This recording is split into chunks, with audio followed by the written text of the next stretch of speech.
चलो स्टार्ट करते हैं टॉपिक को। पिक्चर्स और graphics, second component of multimedia.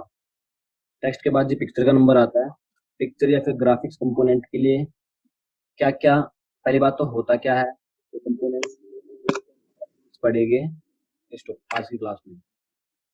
Okay, pictures और graphic, computer graphics deal with the generation, representation, manipulation and display of pictures with the help of a computer. Now again, what is saying? Computer graphics deal with the generation, representation, manipulation and display of pictures with the help of a computer.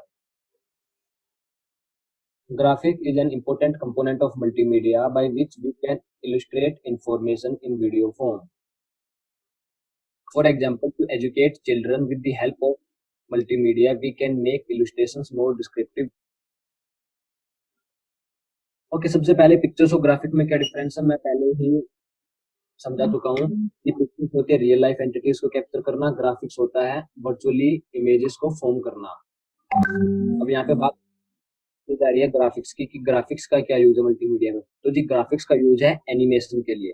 वो कैसे जी, यानी कि मैं बोलूँ कि images का क्या use है। इमेजेस किसी चीज को डिस्क्राइब कर सकती है, लेकिन इमेजेस से मैं वीडियो भी फॉर्म कर सकता हूँ। एक्चुअली जो वीडियो बनती है वो इमेजेस से ही बनती है। तो इसी तरीके से जो एनिमेशन वाली वीडियोज होती है, वो एनिमेशन वाली वीडियोज भी ग्राफिक्स से ही फॉर्म होती है। और ग्राफिक पिक्चर से कैसे अलग है जी? जो चीजें हम पिक्चर से डिस्क्राइब नहीं कर सकते वो सारी चीजें हम ग्राफिक्स के थ्रू या फिर एनिमेशन के थ्रू डिस्क्राइब कर सकते हैं। जो भी आप सोच सकते हो, जो भी आपकी इमेजिनेशन है, उस चीज को आप ग्राफिक्स के थ्रू डिजाइन कर सकते हो और उसी चीज को फिर आप एनिमेशन के थ्रू भी और मोर एफिशिएंटली डिस्क्राइब कर पाओगे। तो जी वही बात यहाँ पे बोली गई है कि ग्राफिक्स या पिक्चर्स क्या होते हैं। कोई भी पिक्चर जिसको आप रिप्रेजेंट कर सको, जनरेट कर सको, जनरेट यानी कि ग्राफिक्स वाले में जनरेट कर सकते हो, उसको रिप्रेजेंट कर सकते हो, उसके अंदर मैनिपुलेशन कर सकते हो, उसके अंदर एडिटिंग कर सकते हो with the help of computer. अगर कंप्यूटर की हेल्प से कोई भी टास्क कर पाते हो किसी इमेज के ऊपर, तो जी वो पिक्चर्स या ग्राफिक्स कहलाते हैं। Graphic is an important component of multimedia by which we can illustrate information in video form. For example, to educate children with the help of multimedia, we can make illustration more descriptive. ऐसा कुछ है नहीं यहाँ पे बताने के लिए, मैं बता ही चुका हूँ ऑलमोस्ट सारे पॉइंट्स इसमें जो थे। नेक्स्ट पॉइंट है जी जो हमारा, because of small children it is difficult to explain new concepts with text in a multimedia application mean for educating small children displaying the photographs of a horse along its text descriptions makes the illustrative much more effective. Without the photograph, it will be very difficult to using only text how a horse likes. मैंने बताया था कि एक शेर या एक घोड़ा कैसा दिखता है, आप छोटे बच्चों को बताना है, आप टेक्स्ट के बारे में पूरी एक बुक छाप दो, पूरी एक बुक लिख दो, पूरी की पूरी एक बुक, और वो बच्चे को दे दो, बच्चों को पढ़ा दो, बच्चों को समझा दो। वो इतने अच्छे से तब उसका एक इमेज फॉर्म नहीं कर पाएगा अपने माइंड में, उसकी एक पिक्चर नहीं बना पाएगा। या जो अगर उसके सामने रियल में कोई हॉर्स आ जाए उसको इतनी जल्दी वो नहीं आइडेंटिफाई कर पाएगा। इन कंपेयर टू अगर आप उसको एक इमेज दिखाते हो या फिर एक ग्राफिक्स दिखाते हो एक हॉर्स का, एक हॉर्स ऐसा होता है। तो वही जो मैंने बात की थी, a picture is worth of 1000 words, या a picture is more than of 1000 words. तो 1000 वर्ड से ज्यादा बोल जाती है जी एक पिक्चर। तो वही बात, ये बात बिल्कुल सच है। तो यही सारी बातें यहाँ पे बोली गई है जी, एक पिक्चर बहुत अच्छे से उन चीजों को एक्सप्लेन कर सकती है। It can define,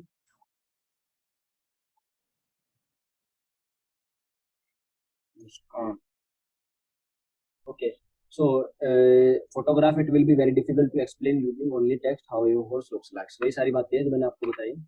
next point की बात करें जी आगे, photographic image and other art work is called graph. Graphic के लिए क्या डेफिनेशन दी गई यहाँ पे, pictures, photographic image and other work is called graphic. कोई भी पिक्चर, कोई भी फोटोग्राफिक इमेज,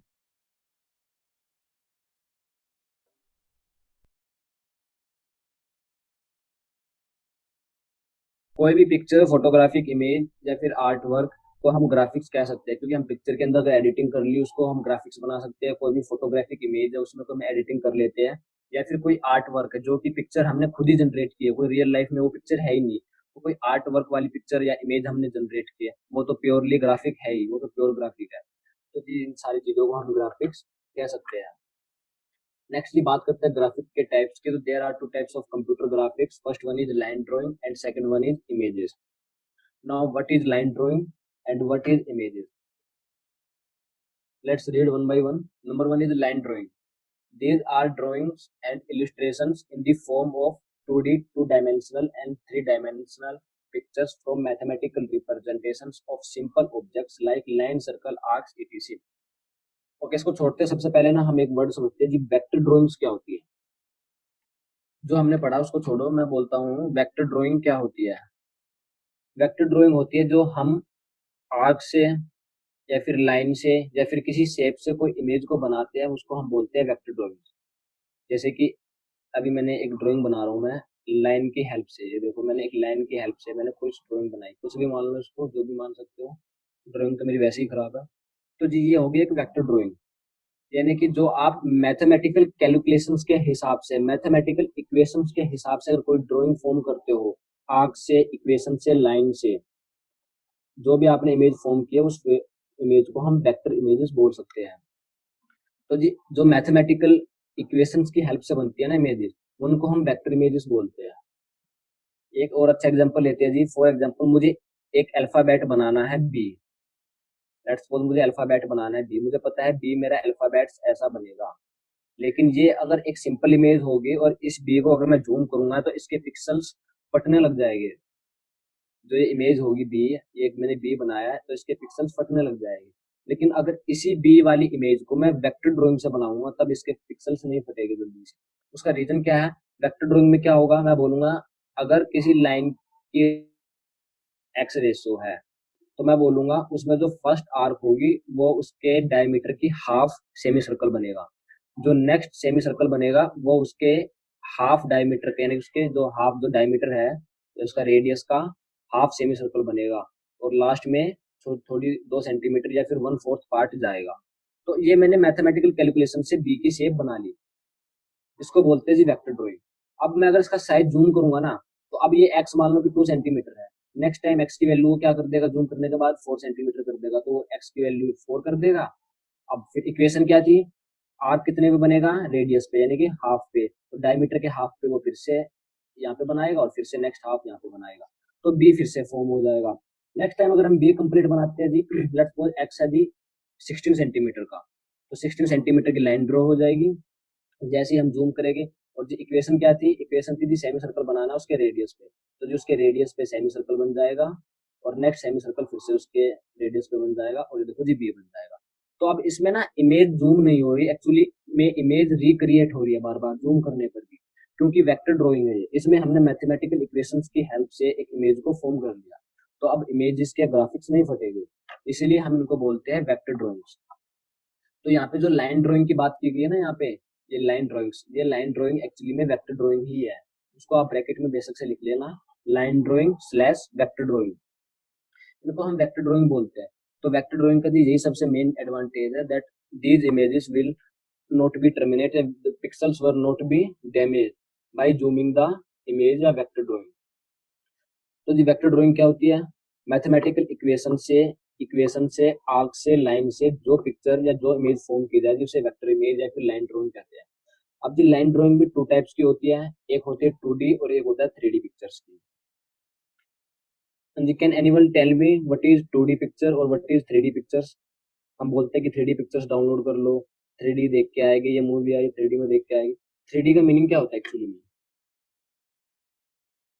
सर 3D में जो भी दिखता है वो थ्री रियल लगता डायमेंशन। है। 3D में जो भी दिखता है वो रियल टाइप लगता है।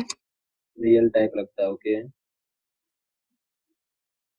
जी, और कोई मेरे को बताना चाहेगा 3D?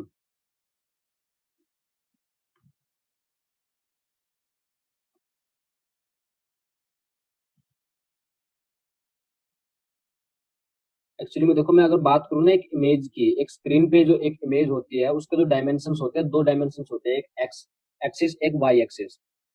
देखो अगर मैं मैथमेटिकल्स की बात करता हूँ, ये देखो अगर मैंने एक ग्राफ बनाता हूँ, मैं एक एरोप्लेन बनाता हूँ, ग्राफ एरोप्लेन, ये लेट्स, ये मेरा एक्स एक्सिस है, ये एक्स इनवर्स हो गया, ये वाई एक्सिस है, ये वाई इनवर्स हो गया। अब मैं कोई अगर इस पे इमेज फॉर्म करता हूँ, इस एरोप्लेन के ऊपर अगर मैं कोई इमेज फॉर्म करता हूँ, लेट्स सपोज मैं कोई बी बनाता हूँ, कुछ भी बनाता हूँ, तो एक एक्सिस होगा एक्स की पोजीशनिंग, और एक होगी एक्स एंड वाई, यानी कि दो कोऑर्डिनेट से इमेज बनेगी इस एरोप्लेन के ऊपर। तो जी ये हो गया 2D पिक्चर्स, जिसको कि हम यानी कि एक टाइम पर सिर्फ उसकी दो ही सरफेस देख सकते हैं हम उस इमेज की, थर्ड सरफेस नहीं देख सकते। वैसे हम रियल लाइफ सिनेरियो में अगर चीजों को देखते हैं ना, उसकी तीन सरफेस एक टाइम पर देख सकते हैं, फोर सरफेस तो हम देख ही नहीं सकते। जो ये बोलते हैं 4D सब बकवास है, 4D तो पॉसिबल है ही नहीं रियल लाइफ में हम देख ही नहीं सकते 4D तो। 4D का मतलब होता है कि अगर आपके सामने कोई एक गिलास रखा है, उस गिलास की एक सरफेस तो होगी सामने वाली, एक सरफेस लेट्स सपोज आपने साइड वाली भी देख ली, तो वन सरफेस टू सरफेस, और एक नीचे वाली भी देख ली, चलो थर्ड सरफेस भी पॉसिबल होगी अगर आपने थोड़ा सा टिल्टेड गिलास रखा है तो। लेकिन फोर्थ सरफेस का मतलब हो गया कि आप उसका बैकवर्ड वाला भी हिस्सा देख लो। तो इसका मतलब या तो आप एक टाइम पर दो जगह मौजूद हो, या फिर आप उसके ट्रांसपेरेंट देख पा रहे हो। तो 4D तो पॉसिबल ही नहीं है अभी इस टाइम पर। तो बात करते हैं जी 2D की और 3D की। वो सिर्फ मार्केटिंग टर्म्स होते हैं कि 4D मूवीज रिलीज होगी, उसमें बारिश होती है, ये होती है, 4D तो पॉसिबल है ही नहीं एक्चुअली। तो वापस से आते हैं जी टॉपिक पर, 2D में टू डायमेंशंस होती है एक चीज की। लेकिन 3D इमेजेस में क्या होता है जी, हम बोलते हैं कि 3D पिक्चर है, 3D इमेज है, उसमें एक टाइम पर हम उस शेप के, उस इमेज के, उस ऑब्जेक्ट के तीन डायमेंशंस को एक टाइम पर देख सकते हैं, जैसे कि हम रियल लाइफ में देखते हैं। हम रियल लाइफ में एक चीज के तीन डायमेंशन देख सकते हैं एक टाइम पर। जैसे कि अगर मैं बात करूँ तो उन इमेजेस को कैसे फॉर्म किया जाता है जी, उनके लिए ना थ्री कोऑर्डिनेट्स, थ्री एक्सिस बनाए जाते हैं, एक्स वाई जेड। अगर मैथमेटिक्स में पढ़ा भी हो थोड़ा बहुत, नहीं पढ़ा हो तो भी मैं बता देता हूँ। लेट्स सपोज ये हो गया एक्स, ये हो गया वाई। तो मैं बनाता हूँ एरोप्लेन, फिर से बनाता हूँ, ये एक्स एक्सिस हो गया जी, ये वाई एक्सिस हो गया, इसी को भी एक्स वाई मान लो, डजेंट मैटर। और एक एक्सिस मैंने बना लिया यहाँ पे, ये बीच में से नहीं जा रहा है, इसको बीच में से मत समझना, ये 3D शेप नहीं है, ये बिल्कुल इसके पीछे से जा रहा है, यानी कि इसके वर्टिकल 90 डिग्री। ये हो गया जी जेड एक्सिस। तो जब हम थ्री एक्सिस पर किसी एक इमेज को फॉर्म बन करते हैं ना, तो वो होता है 3D इमेजेस। तो कोई इमेज अगर थ्री एक्सिस पर फॉर्म की गई है, उसके तीन कोऑर्डिनेट्स बनाए गए हैं एरोप्लेन के ऊपर, एक्स वाई और जेड, तो उस इमेज को जब हम देखते हैं तब हमको उस इमेज के थ्री डायमेंशंस दिखते हैं। और मैंने अभी बताया हम रियल लाइफ में भी कितने डायमेंशंस देख सकते हैं, थ्री डायमेंशंस देख सकते हैं। इसलिए 3D इमेजेस को जब हम देखते हैं, चाहे वो हम ग्लास पहन के देखें या कैसे भी देखें, तो वो चीजें हमें रियलिस्टिक लगती है। ये सब चीजें हमारे सामने हो रहा है, क्यों? क्योंकि हम एक टाइम पे थ्री डायमेंशंस देख पाते हैं उस चीज के। और मैंने बताया हम रियल लाइफ में भी ह्यूमन आई कितने डायमेंशंस देख सकती है, थ्री आई देख सकती है। इसलिए क्योंकि वो मूवी जो बनाई गई है, रिकॉर्ड की गई है, वो थ्री एक्सिस पे की गई है, एक एरोप्लेन के थ्री एक्सिस बनाए गए हैं, तब वो सारी चीजें रिकॉर्ड की गई है। यहाँ तक बातें क्लियर सभी को, 2D और 3D में। Yes sir. लाइट वेगामी फिर आ गया, कोई एंट्री नहीं है अभी। ओके, आगे बढ़ते जी टॉपिक पे। आगे क्या था? These are drawings and illustrations in the form of 2D और 3D, three dimensions pictures from mathematical representations of simple object line, like line, circle, arcs, etc। वही मैंने बताया, line line line, circle, arc से क्या होता है कि vector drawing होती है। और ये 2D 3D दोनों टाइप के वेक्टर क्या होती है। Now the next point is simple object types are used to create complex objects। Most important point है जी, क्या बोला गया? Simple object types are use to create complex object. Simple object से कॉम्प्लेक्स ऑब्जेक्ट फॉर्म की जा सकती है। कैसे की जा सकती है? फॉर एग्जांपल देखते हैं, the pictures of a chair can be drawn using the lines and arcs। The area of computer graphics that deals with these types of pictures is known as generative graphics। देखो simple simple मैं graphics को use करूंगा, और एक chair बनती है कि नहीं बनती है। एक लाइन मैंने यहाँ पे ड्रॉ की, एक लाइन मैंने यहाँ पे ड्रॉ की, और एक लाइन मैंने यहाँ पे ड्रॉ की, और एक लाइन मैंने यहाँ पे ड्रॉ की। फोर लाइन ड्रॉ की मैंने मैथमेटिकल की हेल्प से। और लेट्स सपोज मैंने एक यहाँ पे सर्कल बनाया, या फिर एक आर्क बनाया, और एक मैंने यहाँ पे आर्क बनाया। और फिर से मैंने एक लाइन ड्रॉ की, और फिर से मैंने एक लाइन ड्रॉ की, और फिर से मैंने इस लाइन को एक आर्क से कनेक्ट कर दिया। तो देखो एक चेयर फॉर्म हो गई। तो यानी कि सिंपल यही बात यहाँ पे बोलेगी जी, मोस्ट इंपोर्टेंट बात है कि सिंपल सिंपल लाइन ड्राइंग से कॉम्प्लेक्स चीजों को फॉर्म किया जा सकता है। और उसी चीज को अब ये हमारे ऊपर है, ये जो मैंने इमेज बनाई है ये मैंने 2 डायमेंशन पे बनाई है, एक 2D प्लेन पे बनाई है। तो इसलिए ये इमेज होगी 2D।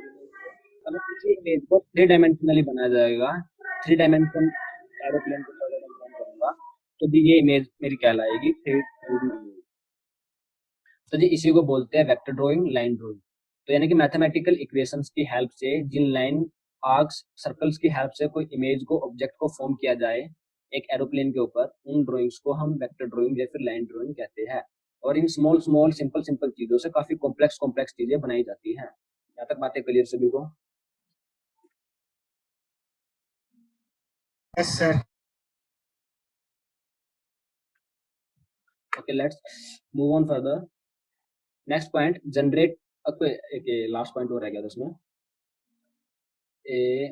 Pictures of chairs can be drawn using simple lines, arcs. The area of computer graphics that deals with this type of picture is known as generative graphics.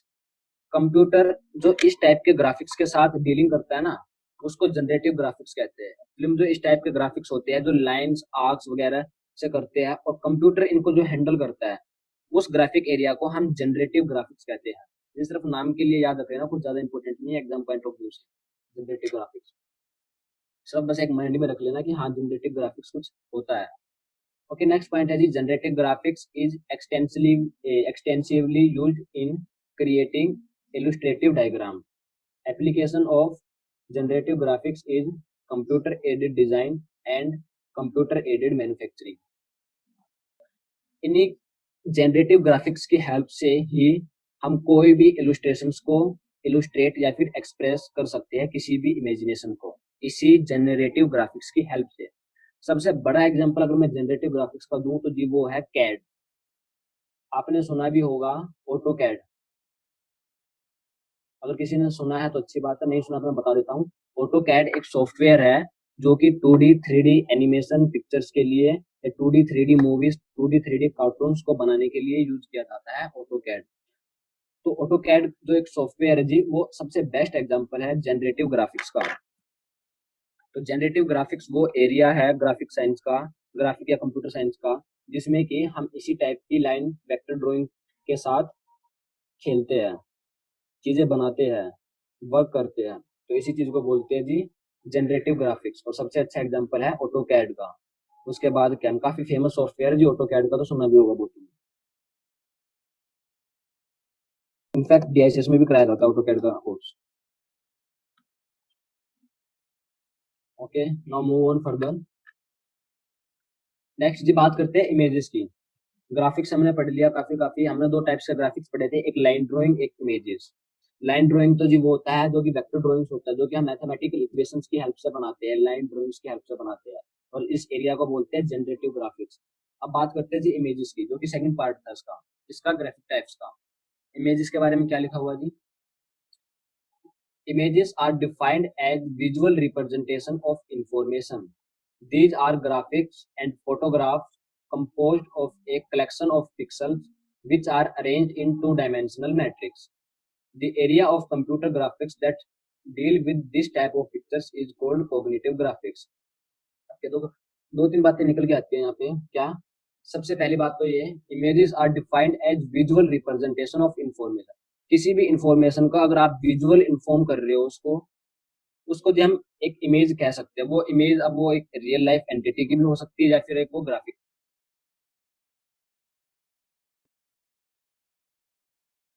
Images are composed of, जो images बनाई जाती है, form की जाती है, चाहे वो real life entity की हो, चाहे वो एक इलस्ट्रेटिव या इमेजिनेशन इमेज हो, सभी की जाती है। मतलब कि पिक्सल्स क्या होते हैं, IT में भी पढ़ा था, मैं एक बार रिवाइज कर देता हूँ। जैसे कि ये एक मेरी स्क्रीन का एरिया है, और मैं बोल देता हूँ उसको 1 सेंटीमीटर और 1 बाई 1 सेंटीमीटर है इसकी लेंथ। तो इस 1 सेंटीमीटर के अंदर कितने टीनी छोटे छोटे डॉट्स हैं, 1 2 3 4 5 6। मैंने एक एग्जाम्पल भी दिया था, जो नहीं है मेरे स्टूडेंट्स वो फिर से देख ले भाई। ऐसे छोटे छोटे डॉट्स होते हैं स्क्रीन के, हर डॉट्स के अंदर एक कलर होता है, RGB मॉडल होते हैं ऑलमोस्ट, अब तो बहुत सारे मॉडल्स और भी आ गए, या तो वो डॉट होगा रेड कलर का या ग्रीन कलर का या फिर ब्लू कलर का, तो RGB मॉडल पे वर्क करते हैं, उन्हीं के मिक्सर से वो कलर्स को फॉर्म करते हैं और एक इमेज को बनाते हैं। जैसे कि अगर मैं बात करूं, मेरे को ए बनाना है, तो ए कैसे बनेगा, ऐसे स्मॉल स्मॉल स्मॉल स्मॉल ए डॉट से करके, जैसे कि हम नर्सरी केजी एलकेजी में अल्फाबेट्स बनाना सीखते हैं, तो वैसे dot dot dot dot dot dot से एक इमेज फॉर्म, एक हमारी इमेज फॉर्म हो जाती है। तो यही होते हैं जी, किसकी बात कर रहे थे हम, पिक्सल्स की। तो जी पिक्सल्स होते हैं छोटे छोटे डॉट्स एक स्क्रीन पे, और पिक्सल रेजोल्यूशन भी इसी को बोलते हैं कि 1 इंच या 1 सेंटीमीटर स्क्वायर सेंटीमीटर के एरिया में कितने पिक्सल्स होते हैं, उसी को बोलते हैं जी पिक्सल रेजोल्यूशन। तो जी इमेजेस क्या होते हैं, इमेजेस बनी हुई होती है पिक्सल्स के कलेक्शन से। जबकि हमने देखा जो लाइन ड्राइंग्स थी वो किससे बनी हुई थी, वो मैथमेटिकल इक्वेशन से, आर्क से, सर्कल से और लाइन से बनी हुई होती है। लेकिन जबकि जो इमेजेस होती है वो कलेक्शन ऑफ पिक्सल से बनी हुई होती है।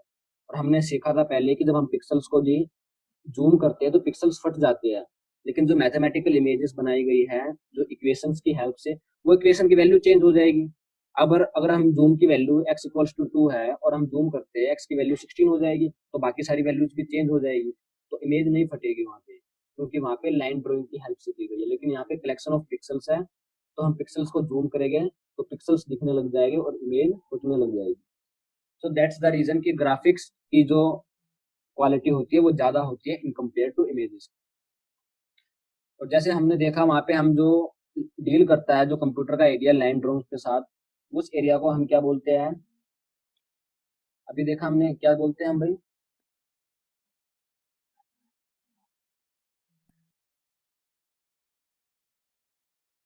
जी मैंने बोला जो लाइन ड्राइंग्स के साथ जो कंप्यूटर का एरिया डील करता है हम क्या बोलते हैं, उसको हम बोलते हैं जनरेटिव ग्राफिक्स। जैसे कि computer edit software AutoCAD, ऐसे ही इमेजेस, जो कि इमेजेस बनती है पिक्सल से, और जो कंप्यूटर का एरिया इमेजेस के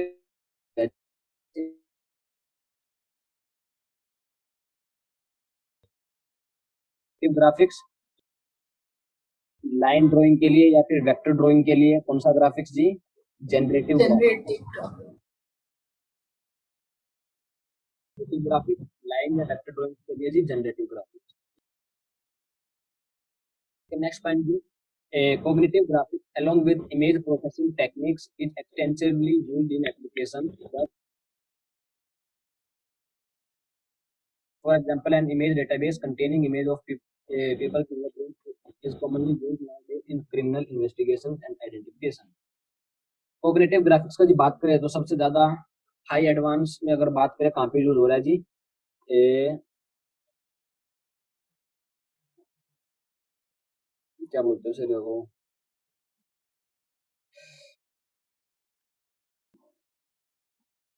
वो लैब बोलते हैं, नाम लैब का नाम याद नहीं आता मुझे भी।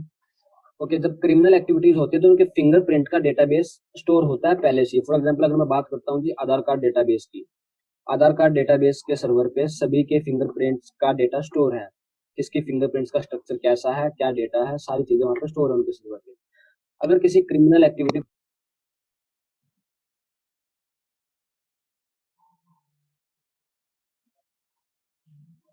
जैसे कोई क्राइम क्राइम सीन होता है, कोई क्राइम साइट है, तो वहां से हम उसके फिंगरप्रिंट से ये पता लगा सकते हैं कि ये फिंगरप्रिंट्स किसके हैं, क्योंकि हमारे पास फिंगरप्रिंट्स का डेटा सर्वर पहले से ही अवेलेबल है, और उस सर्वर में हमारे पास सारा डेटा अवेलेबल है, किसकी क्या फिंगर है, क्या डेटा है।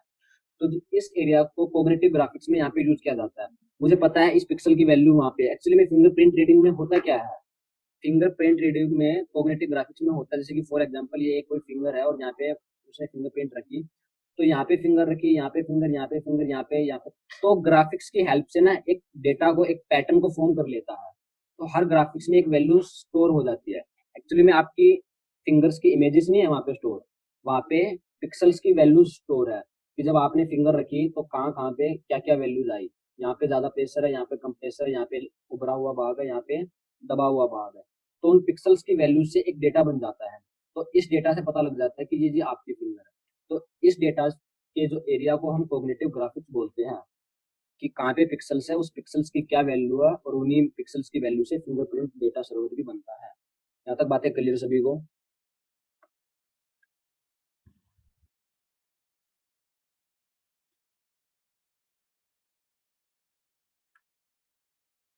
ओके जी, अब बात करते हैं जल्दी से इनके हार्डवेयर और सॉफ्टवेयर रिक्वायरमेंट्स की, कि पिक्चर्स या ग्राफिक्स के लिए जो कि सेकंड कंपोनेंट है मल्टीमीडिया का, उसके लिए क्या क्या रिक्वायरमेंट्स है जी हार्डवेयर की। Okay, number one is a locating device such as mouse, joystick और stylus to draw pictures or computer screen। Obviously simple सी बात है, एक डिवाइस, पेंटिंग डिवाइस तो हमें चाहिए। वो कोई माउस भी हो सकता है, जॉयस्टिक भी हो सकता है, वो कोई पेन भी हो सकता है, वो कोई टच पैड भी हो सकती है, जिससे कि हम इमेजेस को फॉर्म कर सके। तो कुछ ना कुछ तो हमें पेंटिंग डिवाइस ऐसा चाहिए जिससे कि हम इमेजेस को फॉर्म कर सके। Okay, now what is stylus? Stylus क्या, कोई बताएगा मुझे?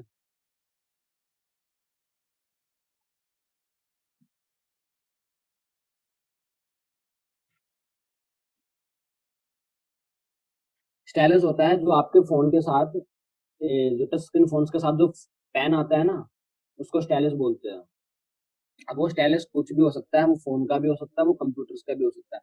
कंप्यूटर्स के लिए भी स्टाइलस आते हैं, जो कि ग्राफिक डिजाइनर्स होते हैं, जहाँ पे उनको ग्राफिक्स ड्रॉ करने होते हैं, तो उसके लिए भी जी स्टाइलस होता है।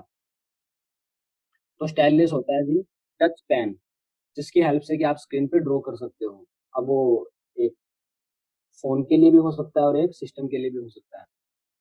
Okay, next hardware requirement, a flatbed scanner और rectangular coordinate digitizer which is used as an input device for generative graphics applications for inputting existing line drawings to a computer. एक फ्लैट बेड स्कैनर किस लिए, flat bed scanner किस लिए use किया गया जी? Generative graphics के लिए।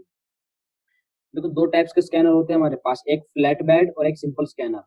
Simple scanner को एक्चुअली में शीट फीड स्कैनर बोलते हैं, शीट फीड स्कैनर। लेकिन अगर सिंपल स्कैनर बोलते हैं, लेकिन क्या बोला मैंने,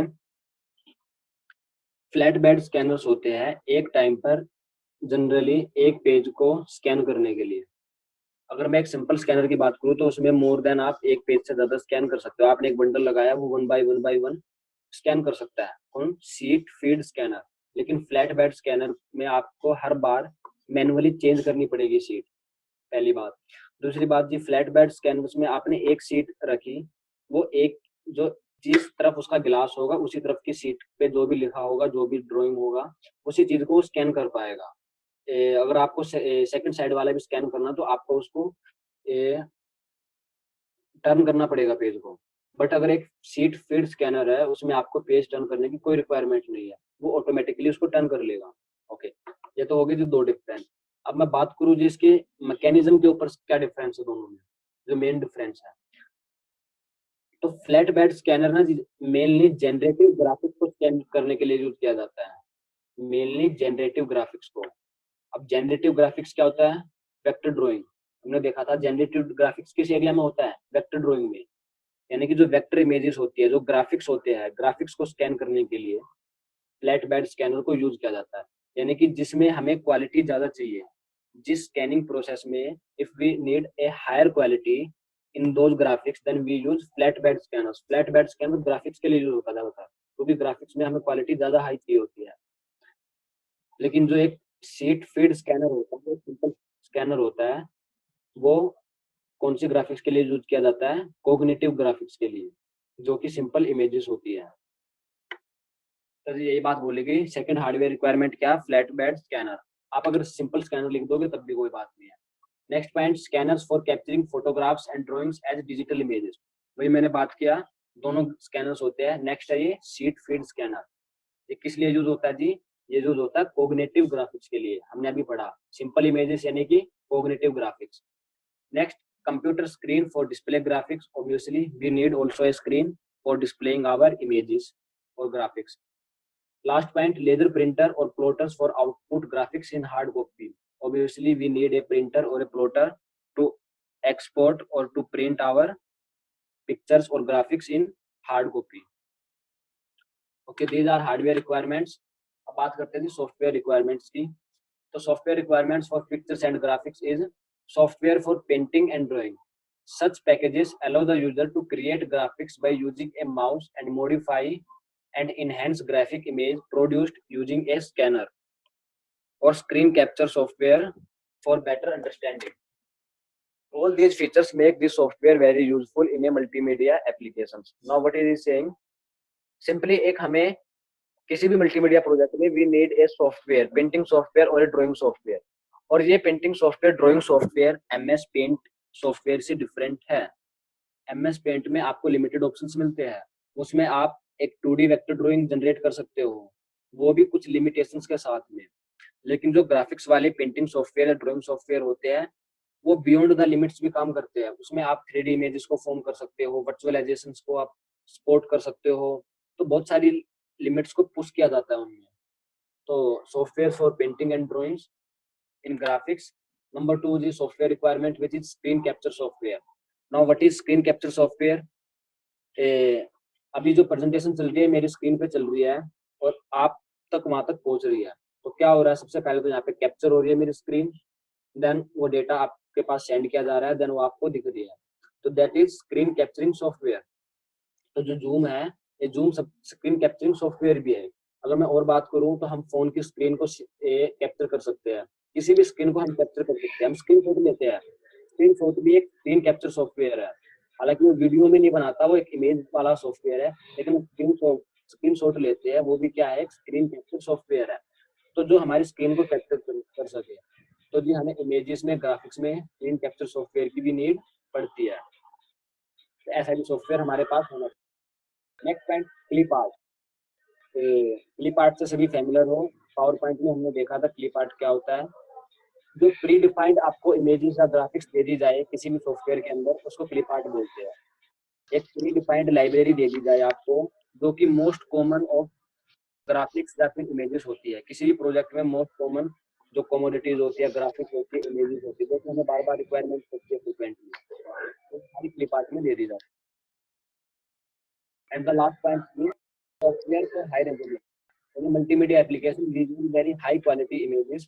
Therefore, we need such software for high resolution.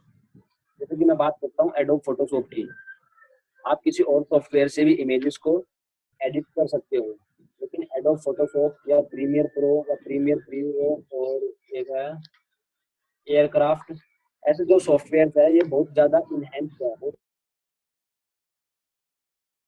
Graphics editing कर सकते हो।